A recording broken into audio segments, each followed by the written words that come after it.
So, and I started off in October, and my first podcast also was in October. So, I created a whole teaser video that I'm starting off with podcasting. And luckily, I got a lot of my friends, a lot of people who I did not even know they supported me. And then slowly, I started, growing my own channel because I want to give this message out that corporate world is not everything. Your job is not going to be staying forever. People forget you. You are replaceable no matter what your role is. So you need to start off something of your own that is going to be having recognition. So, now when I go to any job interviews and all of that, and recruiters ask me, what do I want to be in the next 5 years? Coming back to the same question, I say that whenever I'm on my deathbed or whenever I have retired, I want my children to know me as a mindful marketing girly. I want them to know that, their mother had a podcasting channel because I cannot tell them I was an employee in a company, XYZ company. They cannot go and check what I was doing, but they can go onto YouTube and they can see me after I die. So that's something that I really look up to. Hello, Aiman. Thank you for joining us today and welcome to the show. Thank you. Thank you, Thomas. It's wonderful being here. So, Aiman, for those who don't know you, can you please introduce yourself? Okay, so I am known as the Mindful Marketing Girly on LinkedIn. So I started off my podcast channel 6 to 7 months before. And at that time, I did not know if it's going to work out or not. And it's been 6 to 7 months when I've been able to get a lot of creators, influencers like Thomas himself onto my podcast. And I basically talk about marketing and personal branding. So I do podcasts on that, but at the same time, I'm also working on LinkedIn for my personal branding as well. So I've recently started to mentor and provide services of personal branding to founders as well. So my podcast is slowly becoming into a business as well. So that's about me right now. How many episodes have you produced with your podcast? They are 17, but they're going to be 20 because some are in the pipeline as well. Because I'm not sure if you noticed, but there is like this saying or statistic that the majority or many of people who start podcasts, they give up after, I don't know how many, it's like 6 or 8 or 11 episodes. Then I often see people putting like into their taglines that they are top 1% podcasters or something like that. But then if you know the context, it's actually not that hard to be top 1% if you continue producing episodes. So just about to show some context that well done, keep going, because as I know what it's like, I always appreciate and admire anyone who keeps producing the podcast. So I hope you stick with that. Thank you. Thank you. Actually, a lot of people do write top 1%, and they also mention their follower count and all of that. But I personally do not like that because you don't know where life takes you, Like, I might stop podcasting in the future. There's no guarantee that I'll continue it. So it all depends how you market yourself on LinkedIn as well. That is very true. And Ayman, can we discuss a bit more about your background? Because as we discussed just before the recording, you are originally from Pakistan, but you now live in Dubai.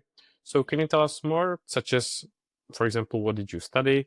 How did you get into marketing and how you started to become interested in this? So I've basically studied from Pakistan, Zabist. I've done my bachelor's and my master's also from Zabist, and I've been a gold medalist over there. And then I have done a couple of jobs as well in the field of marketing. I started off with a creative agency. Then I shifted to an e-commerce platform where I did some billboard content, which got very viral. And from that, I shifted to a completely new industry, which is the AI industry. So I'm working there as a marketing lead. And I also do podcasts for them as well, for their channel, for their business as well. So that's about me. And is actually marketing also something that you studied when you were younger? Yeah, I did my bachelor's and master's both in marketing. What is it that made you interested in this field? A lot of things because I was always fond of writing. I was always fond of content and creative ideas. So when I was in school, I always used to, take part in anything which is related to creative ideas, whether it's speech, whether it's, doing some type of drama and all of that. So that's why I chose the business side. And then slowly, I became interested more into marketing. And I was always interested, in searching about brands, what type of, creative practices they do, all of their case studies. So I always loved talking, loved thinking about that. So that's where I actually got the interest. And did you have like a specific position in mind that you would like to do or maybe that you still aim to achieve? No, I would say that I'm still, finding my way. I am working as a marketing lead somewhere, but I'm still trying to find my way. I want to actually discover what do I what do I want to pursue in life? So I'd say that everyone who's actually part of the corporate world, they know the struggles that we all face as corporate employees. So I'm still finding my way. I won't say that I have achieved 100% of where I want to be right now. I like it because it's also, you may have some ideas or some goals, but along the way it always changes and you never know when you end up. Yeah, like 5 years ago, I never knew that I would, start podcasting. So, whenever these companies or recruiters, they ask us in interviews, what do you want to be from 5 years from now? I never have an answer. I don't know why people even ask, because I never knew I would be into podcasting. So it's very weird. Like, you don't know the next day where you're going to be. You don't know if you're going to even be alive. So I really, really hate this question when, recruiters ask us, what do you want to be? That is true. And sometimes I ask like a similar question on a podcast, not where you see yourself in 5 years, but I like to ask people like about their ambitions or goals or just what they are pursuing. But sometimes it makes me also feel like that I'm asking questions and it makes them feel like interviews. So I understand what you are saying. And with the podcasting, how did you discover passion for this? Okay, so actually, I started podcasting in my company where I'm working at, right now. So they offered me to do a podcasting role, even though I was hired for marketing and social media and all of that. But they actually saw something in me because I was very much interested into speaking. So they said that, why don't you start a podcast? And so I started an AI based, podcast for them. And that's where I learned that, okay, this is my sweet spot because I actually enjoyed the days when I used to have a podcast. I was very, very excited. So a lot of my colleagues, which were also my very good friends, they, advised me that why don't you start your own podcast? Because you're not going to stay at a company forever, it's going to end one day. So why don't you start something of your own that's going to be more sustainable? And at that time when I discovered, LinkedIn, because a lot of podcast people are on LinkedIn especially. So I was like, there's so many and they have like Thomas himself, they have so many followers and so much engagement. So why would people watch me? I'm from Pakistan and all of that, so why would people even watch me? But it slowly and gradually started to increase. It is still increasing. So yeah. So it was their idea for you to start a podcast, right? Yeah. Yeah, in the company. And when they told you, what did you feel like? Were you excited or scared or a mix of both? Yeah, I was excited because I always wanted to, be on camera, be the forefront of any brand. So it was very exciting for me. But I won't say that that was that much exciting as compared to mindful marketing because that is my own brainchild. So I'm very much excited because I'm doing both of the podcasts, side by side. So I really, really enjoy mindful marketing because, it's all about something that I am interested in, like marketing. It's all about personal branding. So I enjoy that more as compared to, doing it for someone else. I was actually about to ask you if you still continue producing the previous one. So it means that you are working on both podcasts. Yeah, yeah, I'm working on board. And the one for the company is about AI. Yeah, it's already yeah. But it's actually quite interesting topic as well because as we know, you can see on LinkedIn like pretty much daily some breaking news and stuff like that.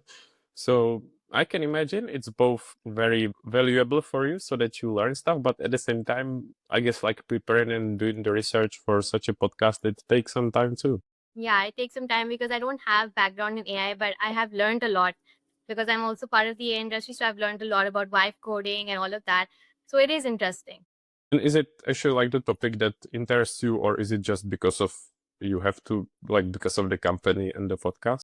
Honestly, AI is actually very much relevant. So I've learned a lot. All of my podcasting skills have actually come from the company itself because, I learned video editing, how to speak online and all of that. All of my skills actually came from there. And plus, I learned a lot about AI as well. So I really enjoy that as well. What are your main sources of information when it comes to AI? Because it's quite challenging to keep up to date. So where do you go for information? I just, scroll on social media. There's a lot of, LinkedIn influencers. Every other person is actually talking about AI. A lot of my friends themselves are in the AI industry. So yeah, I do attend a little bit of webinars. Again, I do podcasting, so I learn a lot from that as well. Then there's social media, there's LinkedIn, so many bunch of carousels. I think there's a lot of AI overload as well online. So it's very hard to actually keep up with everything. Like just yesterday, GPT-5 came, so there are a million posts of GPT-5 on LinkedIn. That's the only thing I'm seeing from yesterday. Yeah, so there are a lot of ways to actually gain. You can watch YouTube videos. Like we are just learning, in our company how to use N10, how to use byte coding. So we're learning that from YouTube. There's a lot of courses online. So yeah, it's very easy to actually learn AI with social media and all. It's a good point, and I was just about to mention, you said release of ChatGPT. You know when it goes out that the whole day you will see breaking news, and everyone sharing the latest information. But I think at the same time, it's of course exciting topic, something that resonates, is going to be relevant. So I think there are also many people who probably post about it just because it's like a trendy topic, and I think, let's be honest, it helps you to grow faster. So it's really important to find the best sources. But as you said, there are some amazing curators. So I think it's the fastest and probably the best source of information if you just find someone you trust. Yeah, that's true. But I'd also like to add that I've seen a lot of people repurposing other people's content, and it's all about AI. Even I, the first carousels that I made were also about AI. But I slowly realized that this is not, what I want to be. This is not in what I want to be recognized for. So you have to understand that, just posting about something that's trending because AI is trending, that's not how it's supposed to be. You have to find out what you're good at, and there's a lot of areas in AI that people have not explored yet. So there's a lot of things like geo is actually very trending right now, and a lot of people have not explored it. So you have to find out, what's your niche, what's your sweet spot, not just actually repurpose content that other people are already making. I think so too, because if you post about it just because it's trendy, it's going to confuse your audience. And if you then post about something else, like what are you going to be remembered for? It's not going to really make sense. So I think it's important, like, to sort out what's your positioning and what you're going to post about. Do you want to mention like some people that you like to follow when it comes to AI on LinkedIn for inspiration? Okay, so there's a very good friend of mine, Mohammed Sameed. So he's in Dubai. So he posts a lot about AI, and I personally have talked to him as well, and he's taught a lot about AI to me as well. For those people who are actually non-tech, there's Ava K Pen also, who's very popular. He also talks about AI as well. So I like him as well, and there are a lot of creators online, who are actually speaking about AI. So I like everyone, this Taylor, he makes basically AI videos and he shows spaghetti and food dancing. So that's something that really interests me, something very unique because everyone is talking about whiteboarding, they're talking about code, cursor AI and all of that. But that's something that is very unique. So a lot of people are there that I've interviewed as well that talk about AI. So it's very, very interesting. Yeah. And speaking of AI, what are some of the tools that you use? I'm using Notion, so that's also one. Then I'm also using Replit to make different type of apps. So Replit is very easy for those people like me who are actually non-tech and they're part of the marketing industry. So it's very easy for automating anything as well. Then we also have Canva, which has AI features. All my podcasts are edited on Canva right now. I've not used any other tool other than that. So these are the basic tools that I'm actually using. I'm also working at my company at an AI SEO agent. So we are also building, agents as well. So that's something that we do. That sounds really cool. And what's your favorite LLM? Everyone's favorite LLM is ChatGPT. So mine is ChatGPT. So I also like using Claude. I think Claude is much better when it comes to LinkedIn, especially. So giving ideas on that. So Claude is very good. But if you want to vent and you want to scold someone, then ChatGPT is obviously the. Yeah. Yeah, that's my favorite too. And you mentioned it before, like when you started with LinkedIn. So was it actually the reason for you to start LinkedIn, or did you already have it before, just not using that? Okay, so I basically started off in October. So I was going through a rough patch back in October at that time for all the personal reasons or anything. So I was actually very, very, I was not active on LinkedIn ever. Even when I started my podcast for my company, I was not active on LinkedIn. I was reaching out to people, I was doing podcasts, but I was not actually marketing it on my own LinkedIn. I was never, ever interested on LinkedIn. I'm actually a very much an introvert, so I do not like posting about my life or anything on social media. And LinkedIn is the only public platform that I have. I'm not publicly available on any other platform because I am an introvert, right? So for me, if you ask me 1 year back, I would never imagine that I would be on a podcast. I never imagined I'm going to be on camera on LinkedIn. But at that time, I was going through a very rough time in my personal life as well. A lot of my friends knew it, and they advised me that I need to, get my mind off and do something else, where my mind goes. So I did start off with personal branding. I actually started off with a podcast. I did not think about that I'm going to be posting much on LinkedIn and talking about personal branding as well. I started off on LinkedIn and surprisingly my colors were not purple. It was actually the like light brown and light green color because it was a free template which was available on Canva. And I was like, I just want to post. So I started that. And a lot of people, I'm sure they don't know it because now I'm recognized for the color purple. I'm trying to think if I remember, but I think I do not remember. I did not get any likes even. I remember the first carousel that I posted in these two colors. I got 3 likes. One was my own and two of them were my friends. So yeah, so I'm sure no one knows about it. So I started off in October. And my first podcast also was in October. So I created a whole teaser video on that, that I'm starting off with podcasting. And luckily I got a lot of my friends, a lot of people who I did not even know they supported me. And then slowly I started growing my own channel because I want to give this message out that corporate world is not everything. Your job is not going to be staying forever. People forget you are replaceable no matter what your role is. So you need to start off something of your own that is going to be having recognition. So now when I go to any job interviews and all of that, and people ask me, recruiters ask me, what do I want to be in the next 5 years, coming back to the same question, I say that whenever I'm on my deathbed or whenever I have, retired, I want my children to know me as a mindful marketing girly. I want them to know that, their mother had a podcasting channel because I cannot tell them I was an employee in a company, XYZ company. They cannot go and check what I was doing, but they can go Yeah, to YouTube and they can see me, after I die. So that's something that I really look up to. I really like it. It's great reasoning, and I can only agree with you. I was just a bit surprised. You said that you were introvert and didn't really have any social media. But at the Yeah. same time, before you were someone who wanted to be creative, write, and not afraid to record yourself on the video. So I'm a bit surprised, but at the same time, I think it's great because people are, of course, often scared to record themselves, put themselves out there. I'm not going to lie, I felt the same, but you started, you put yourself out there, and you started podcasting and videos right away. Yeah. So a lot of people have this misconception that what are actually introverts. Introverts are not people who cannot publicly speak or they cannot be on camera.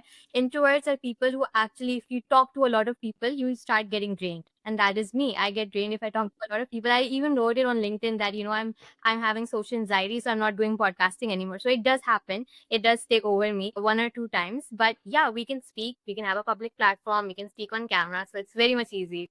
Yeah, that's a good point. Have you got any advice for people who are afraid to start with the video or maybe even podcasting or put themselves out there on social media? So the first time is always going to be very scary because I did start off in October, but I was told by many people to actually start, my personal channel or, start podcasting as well.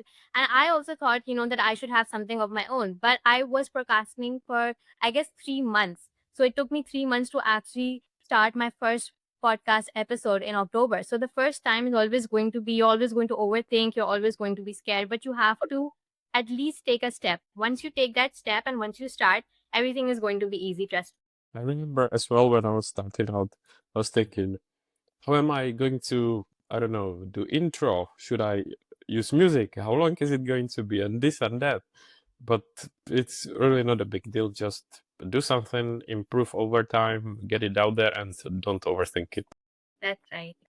And then when you joined LinkedIn, did you have any kind of strategy in mind or some kind of plan, or did you go there, started posting, and started improving over time? The first time I posted, one of my friend told me that you should like. I was actually thinking about I don't look good on camera, or maybe I used to think a lot. I'm sure everyone thinks about that the first time that they're posting, or even if I'm posting a carousel, I think that it's not perfect. Maybe people are not going to like it, but a friend said this to me, and it's actually very funny that no one is noticing you because no one knows you. So no one's going to actually notice you, even if you make a mistake, even if you don't look good on camera, even if you are not making a good carousel, or even if there's a lot of spelling mistakes in your carousel, no one is watching you because no one knows you.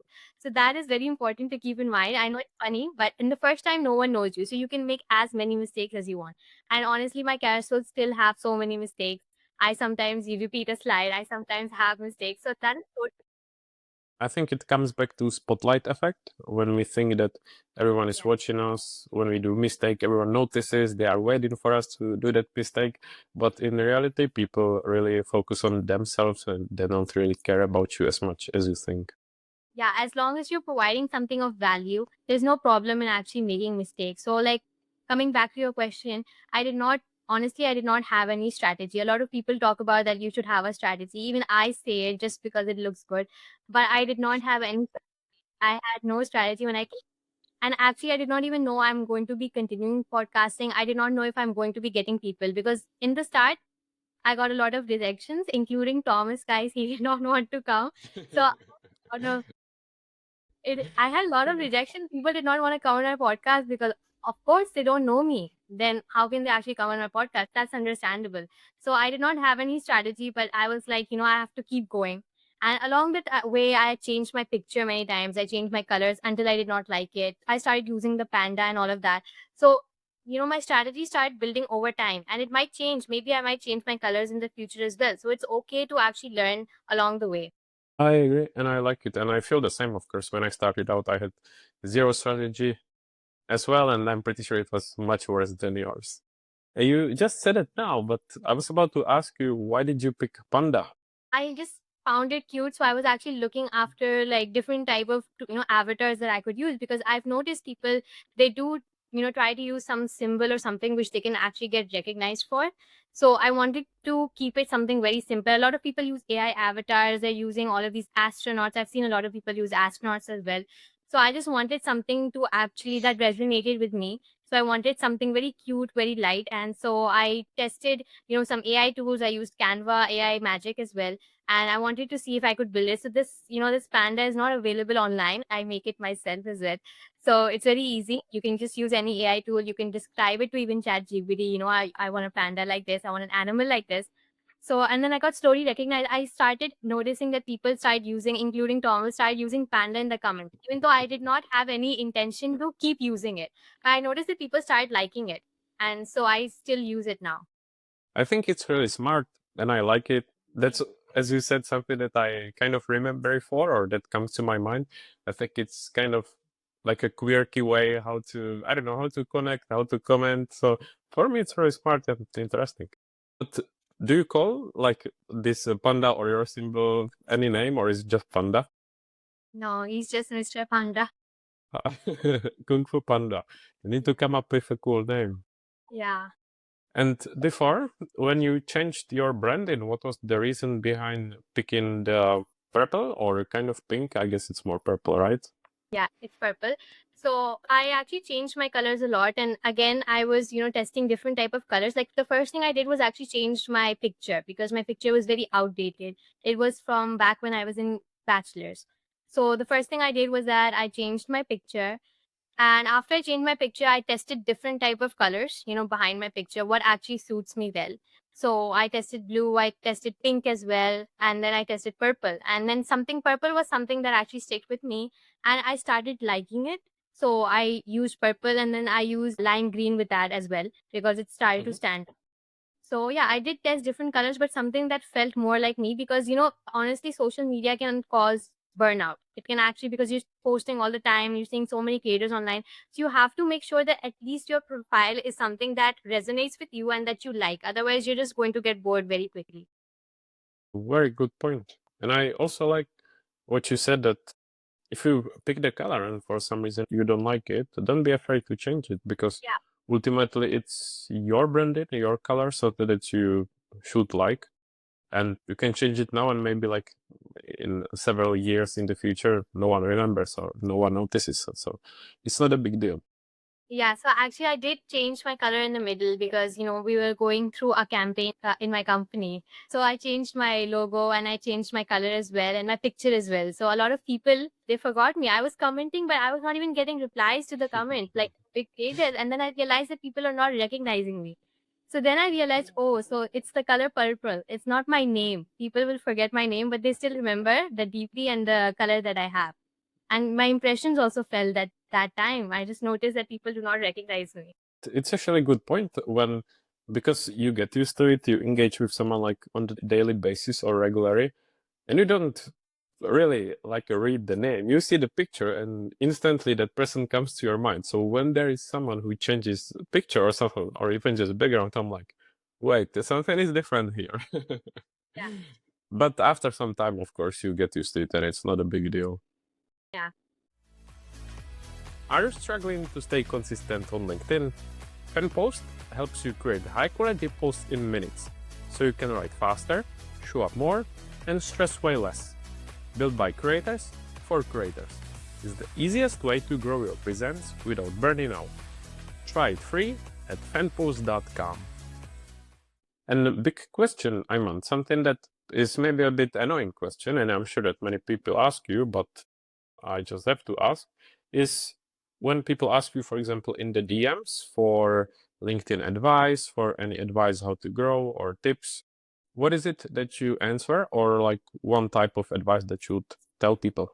Just be yourself, because there's so many creators online, and LinkedIn and any other social media is not the same. And I always say this, that our generation, especially the Gen Z, they're a cursed generation, because that moment that we have grown, the job market has gone down somehow. There's so much content online, so it's so difficult for you to even get a job or to even get noticed online. To have a business is so difficult.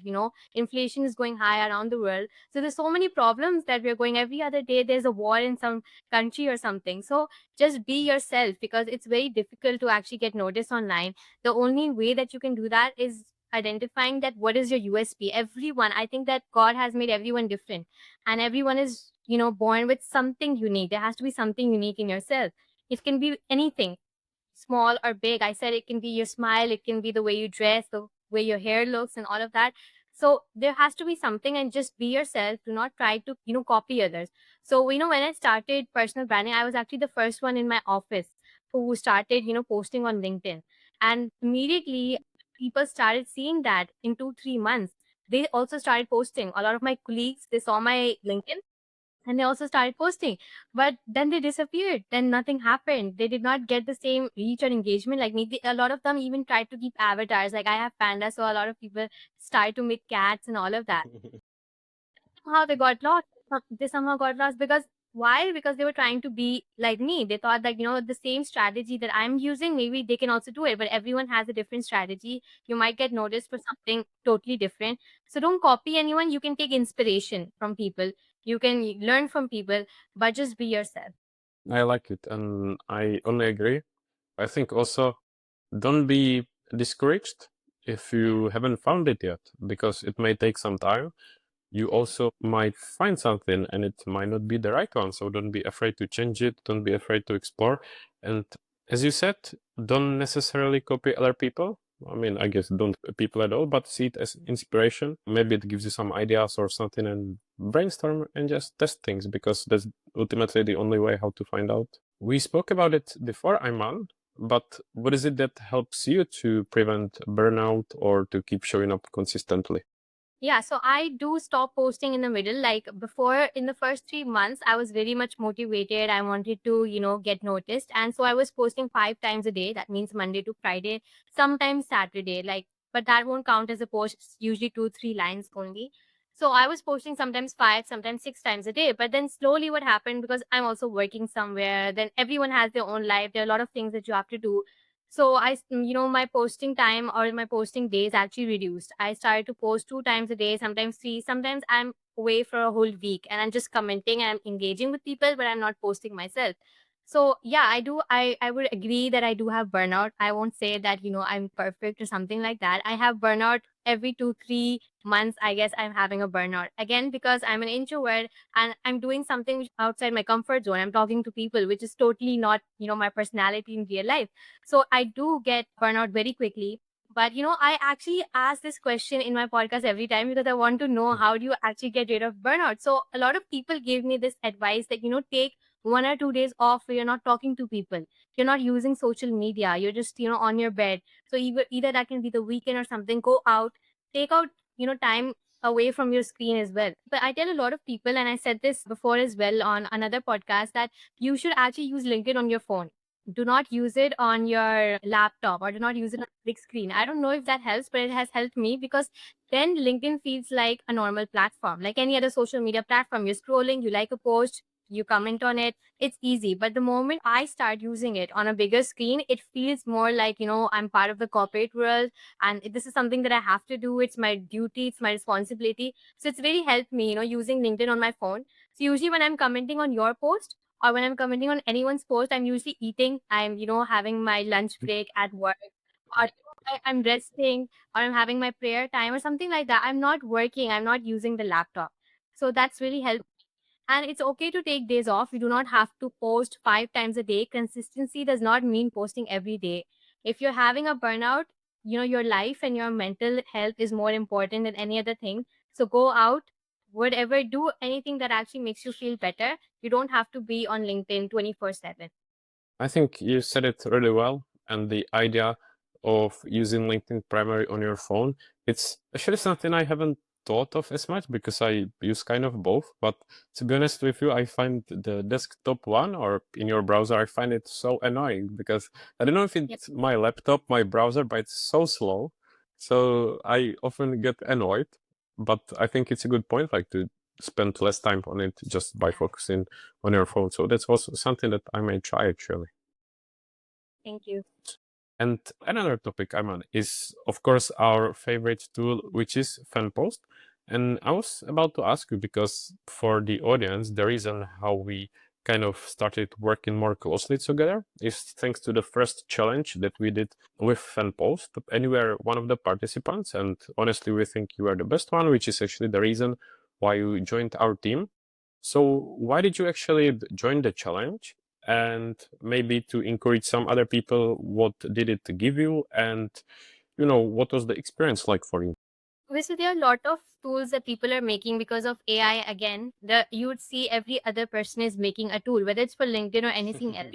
Everyone is making something, and all of a sudden, everyone is a CEO or their That founder. is true. It sometimes gets very irritating. Everyone has a founder on their bio. Maybe even I'll have it tomorrow, or something like that. For FanFoes, I actually read when you shared the website and all of that. I read the LinkedIn, I checked out the about section. And one thing that I really like is that you guys had the same problem that any other LinkedIn creator had. So that I really like, because it's not something that, you created a tool because, everyone is making it. So you guys also made it. But I really like the idea that, what are the pain points of people who are actually posting online, because I go through the same thing every day. I run out of ideas, then I have burnout as well. We have less amount of time because, not everyone is just, posting on LinkedIn. Everyone has a life, someone is working, and we don't have time. So basically I really like that idea, and that's why I actually joined the challenge, and now I'm also part of the team. Thank you. I'm, of course, really happy to hear that. And just for the audience, maybe who haven't used the tool or don't know the tool, what are maybe some of your favorite features or some things that you like about the tool? Obviously, anyone who actually follows me knows that I make a lot of mistakes in my carousels, in my captions, because I'm always just running late. I'm always, running out of time because I'm working as well. So that's a major issue that I face, that I make a lot of mistakes, and because I just want to do it fast. And I'm very bad at formatting. Like my drawing and my formatting from childhood is the worst. So fanpost, really, the caption part, of fanpost, I really love it, because I just give it my carousel and it just gives me the perfectly formatted caption. I can change the, brand tone, I can change the way I write, but the formatting is something that really attracted me. Plus, I really like the gifs and the pinned comments because I always add, something funny in my comments as well. So that's something that really attracted me. Plus the playground part, creating images, that's actually very much very, very fun, because I've used a lot of AI tools even for making my panda and all of that, but they're very complex, or they might not make the same thing that you actually want. But I really like that images part, it makes something that is what I want, what's in my mind. It's very easy to actually make. So a lot of my friends at work as well who have actually started using FanPost, I told them, I advised them, you should use this part because it's very, very easy to use. Thank you. That is much appreciated.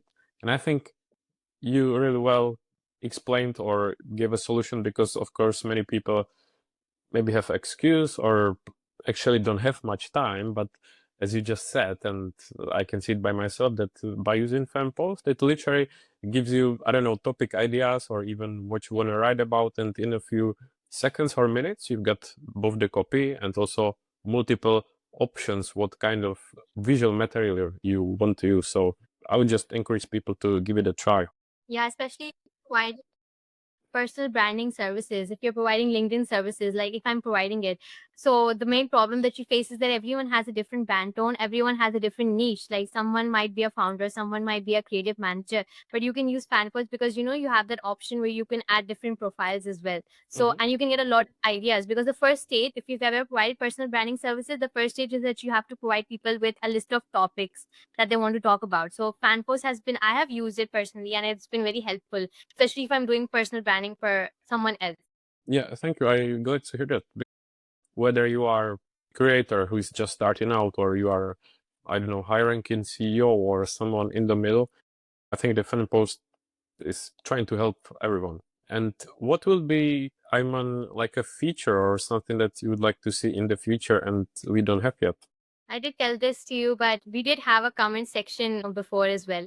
So I really think that, FanPost should be having that because a lot of the comments, even I get those comments, especially for the people who have actually started on LinkedIn, they create AI generated comments and it's so easy to detect them because of the words that they're using. It's very easy to detect them.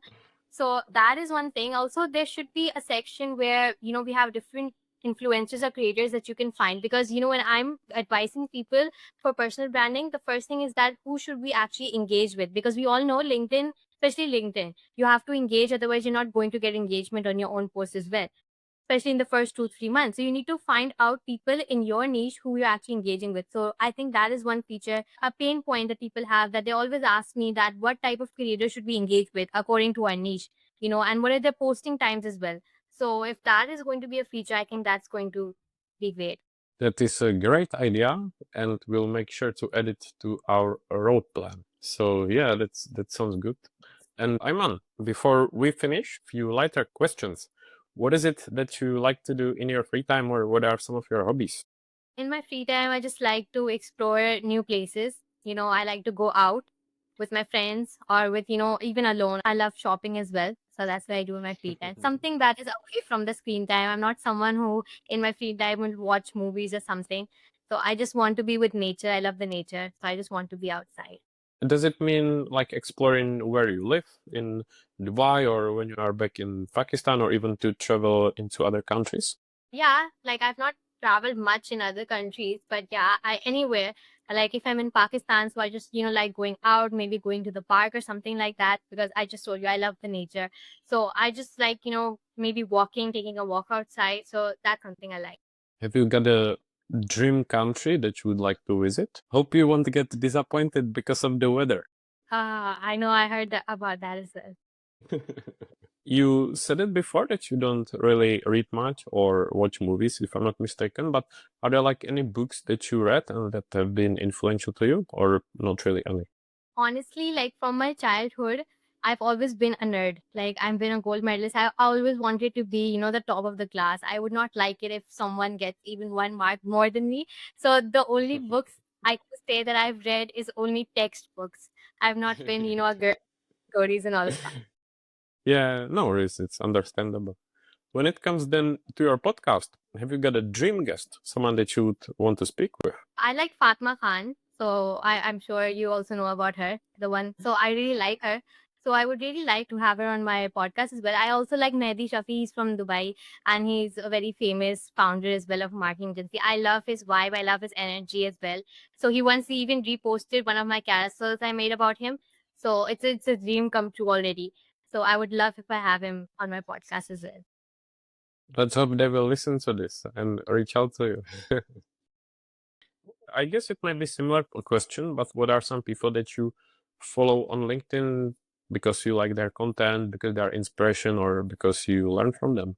There's so many, like now I think there's Sami Sharaf, then there's Sabauddin, there's Thomas, and we have Thank a lot of people. I think there's so many that I cannot even remember of the names, but I follow a lot of marketing channels as well on LinkedIn, marketing groups basically. So there's Pretty Little Marketer, there's Grad Girl Mhm. Marketing, Sophie Claire. So there's so many, marketing platforms specifically that I'm following as well. Yeah, I agree. Sometimes it feels like there are too many to follow. You just need to find the right ones that fit you. Yeah. What are some of your favorite podcasts that you listen to? Again, whether entertainment or inspiration. I don't even remember the names. I watch yours sometimes as well, but honestly, I don't watch much podcasts. I do not even watch, many movies as well when I'm alone. I just like to spend time outside. So I don't really remember any specific, podcast name that I'm watching. Yeah, no worries. I understand. And sometimes you feel like you are not creative anymore, that you run out of ideas. What is it that helps you? I don't know whether you are creating content or for the podcast. How do you battle this? Is it like to take a break or look somewhere for inspiration? What do you do?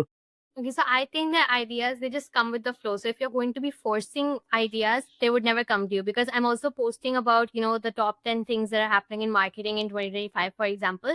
So there's a lot of times that, you might run out of ideas, but just let them naturally come to you. So first I used to just send any idea that used to come to me on my own number on WhatsApp. But then I started losing those, there's a lot of things that you're sending yourself on WhatsApp. So I started losing those ideas and ultimately I forget. Like I have a forgetting habit. I forget everything. So that was Me something that I too. got. So then I started to keep a notebook with myself, a small notebook. I keep it everywhere with me in my bag. And whenever I get any idea, anything that I see online, I think, okay, I can make a carousel on this. Like one day I was watching the last season of Squid Game, and suddenly I thought that, I can make a personal branding carousel on it. So I started making it, something on that. So I just keep a small notebook with me, and it's a very old traditional way, but I like doing it, and it's really helped me, not to get a creative block. It's actually a good idea because I try to do something similar. I think I can relate to what you said that I tend to forget things quite easily, but I write it into Notes app on my phone. But the thing is that I feel like my Notes app is super slow. So actually, I think using a real notepad with the pen might be a better idea. Then, Ayman, we discussed it already, but can you summarize where people can find you, follow you, and promote any of your services or promote your podcast? Okay, so I'm the only public platform that I have is YouTube and LinkedIn. So you can follow my channel, the Mindful Marketing Girly, the Mindful Marketing Podcast, and then you can follow me on LinkedIn. So these are the only two platforms that I have. I might come to Instagram maybe in the future, but these are the two platforms that I have. I will add any links to the show notes. I like when it's simple. And then the last question, is there anything that I should have asked you and did not, or any final piece of advice or anything you would like to share before we finish? I think you did a very good job. You're an inspiration. So you asked me everything that you could ask me. But I just wanted to advise people because being in the age of, 24, 25, 26, a lot of us are very hard on ourselves. Even I am, and everyone, like I've seen it in my friend circle, the depression rate, the has actually increased. People are having anxiety. I've seen people have panic attacks. I myself have been, panicking over a lot of things, and I vanished from social media all of a sudden because there's a lot of pressure on this generation. Again, I talked about, that the job market is not good and all of that. And we have a lot of expectations, people expect us to be perfect at this age. And, when you come onto LinkedIn, people are saying that they're making 1 million, they're becoming a founder, they did this, they did that. So it's very easy to be hard on yourself and get depressed. But do not be depressed, find your way, do it slowly, do not actually rush yourself, everyone has their own journey and you will reach to the end. So don't be sad about it. I think it's a great message, especially as you said with LinkedIn or other social media. You see what people are posting, and I think, let's be honest, people usually post only about the wins, not really about the losses or negative sides. And you don't always know if it's actually the truth what they are posting about. And even if it's true, you don't know their background. So while it might sound cliche, don't compare yourself to others. Yes, you can see it as inspiration or to learn something from them, but don't compare because you don't know the whole story. So I think you shared a great message.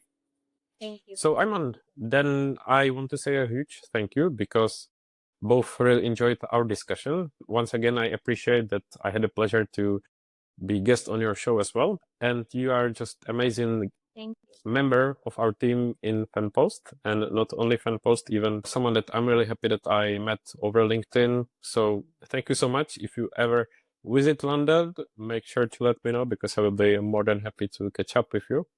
Keep doing the great thank work you. with your podcast. And once again, thank you for joining me. I really enjoyed it. Thank you. Thank you for having me. It was wonderful.